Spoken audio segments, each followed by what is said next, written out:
जेव्हा जेव्हा विरोधकांनी आरोप केले, तर आम्ही आरोप कुठल्या प्रकारचे केलेत? आता त्यांनी आरोप जे केले होते, त्याच्यात काही तथ्य नव्हतं.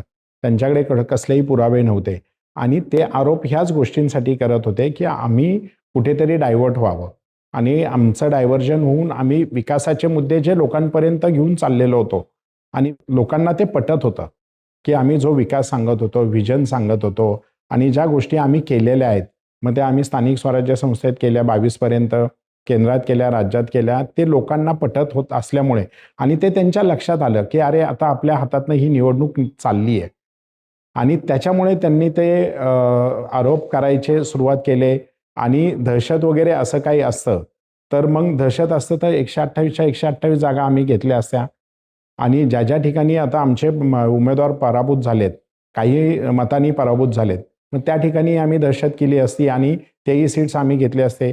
मग सांगायला मला खेद होतो, की आमचे दिग्गज नेते गेले. मग त्याच्यामध्ये पक्षनेते, महापौर, चेअरमन असे लोकांनाही पराभव सहन करावा लागला. तर हे आरोप करायला सोपं असतं आणि जेव्हा समोरच्यांकडे, विरोधकांकडे काही विकास नसतो, बोलण्याचे काही व्हिजन नसतात, त्यावेळेस त्यांच्याकडे फक्त आरोप करणं हा एवढीच गोष्ट असते.